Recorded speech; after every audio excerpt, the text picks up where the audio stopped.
Now, here's a trick I learned with the Slurpee. It'll be life-changing for anybody that's got Slurpee beefs, because I'm sure some of you have run into the problem with the Slurpee where you go, but you suck on the straw, and it just makes a hole to the bottom, and then you got to pull out the straw, put it back in, do it again.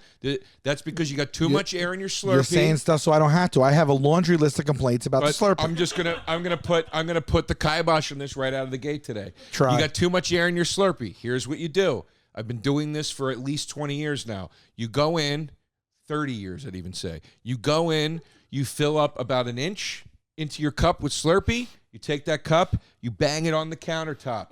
This gets all the air out of it. You do it again with another inch. Bang it on the countertop. Gets all the air out. Walking. This sounds like a delight. You are walking away. You're doing hard labor to have a drink. You're not only walking away with a very drinkable Slurpee. It's like you're packing a pack of cigarettes. That you don't have to take the straw in and out of. You're walking away with a heavier Slurpee. You're getting a lot more bang for your buck.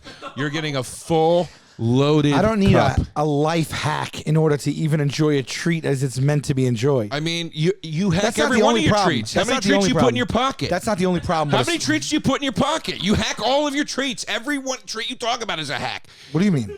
Everything you talk about in this show. Explain you yourself. You got to let it melt for a while. I got to roll it around in my mouth so I can then suck the middle part out first. I got to let it soak in coffee for an hour. Those are the preferences in which I consume. You're telling me you need to do this so you don't have issues with your treat. No, I'm just saying the too much air argument isn't valid, because if you know what you're doing, it's not a thing. I guess if you know what you're doing, I guess. It's like saying I don't like white. It's like saying I don't like white wine because it's warm. And it's like, well, because you got to freeze it. It's not like saying that, but fine. Chill it, I mean, okay, so now you need a hack just to not be sucking air down your trach, right?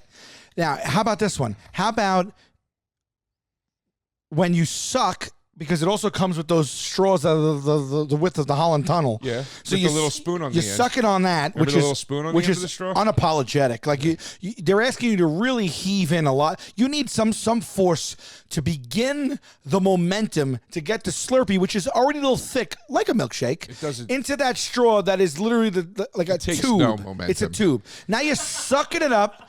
I fear for your cardiovascular health. The milkshake has the same problem. So the same answer is no. The let it sit a little. Problem is much worse. Let it sit a little. No. The milkshake problem is much worse. I've never had a suction problem with a Slurpee ever. Comes right up the straw. You're not being not be straightforward now. I'm being straightforward. That's especially that's if you a don't do my tremendous lie. pounding trick. That's a tremendous lie. No. Who's got trouble sucking a Slurpee up to a straw? Because when you get a Slurpee, because not every time the machine's doing the right stuff for you behind the scenes.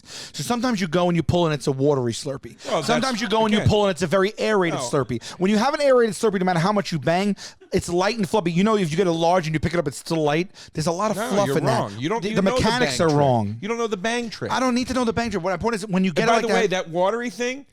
You let it ride for a second, it turns back into proper Slurpee. That's just stuff in the nozzle that was melting down.